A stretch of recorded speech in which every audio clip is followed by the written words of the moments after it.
Nicolas Boudot, associé chez Tilder, est avec nous avec cette première question de l'Écho. Le plan d'économie de Manuel Valls peut-il ramener le déficit budgétaire à 3% du PIB en 2015 ? Eh bien, la réponse est tranchée. Oui à 24% seulement, non à 75%. Alors Nicolas, on le voit, le gouvernement, visiblement, n'a toujours pas la confiance des Français. Là, en effet, les résultats sont très mauvais pour Manuel Valls et le gouvernement. Et finalement, Manuel Valls paye sa première faute de communication. Il a été obligé, il a été contraint de laisser s'exprimer toutes les tendances de la majorité parlementaire.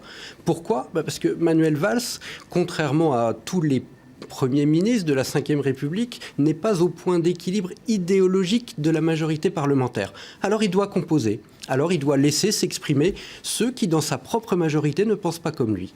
Et cette impérieuse nécessité de laisser s'exprimer tout le monde a complètement brouillé le message initial. Et donc, l'opinion publique ne suit pas Manuel Valls sur cette réforme. Le petit fil ténu qui reliait le gouvernement et l'opinion publique est peut-être déjà en train de s'effilocher. En train de se casser. On enchaîne avec la deuxième question. Quelle doit être la priorité du gouvernement selon vous ? Baisser les dépenses publiques, oui à 52%.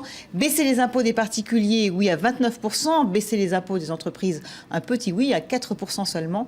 Aucune de ces réponses-là à 14%. Alors visiblement, donc Nicolas, les Français sont conscients eh bien, que tout le monde doit faire des économies, des sacrifices, parce que finalement, la baisse des dépenses publiques, c'est bien sûr le train de vie de l'État, mais également les prestations sociales, les allocations chômage ou encore la sécurité sociale. Absolument. Alors là, les Français ont compris, ont intégré la pédagogie qui a été faite par le gouvernement précédent et même par les précédents avant eux, qu'il fallait évidemment faire des sacrifices. C'est un message qui est reçu 5 sur 5. Et puis, deuxième commentaire, eh bien, le ras-le-bol fiscal qui avait marqué le gouvernement précédent eh bien, a disparu avec lui. Là, les Français ont compris que la réduction des dépenses publiques était véritablement une obligation, un impératif. Là-dessus, le gouvernement peut s'appuyer sur une opinion publique qui le soutient. C'est plutôt une bonne nouvelle pour lui. Merci beaucoup Nicolas. On vous retrouve bien sûr la semaine prochaine pour une autre question de l'Écho.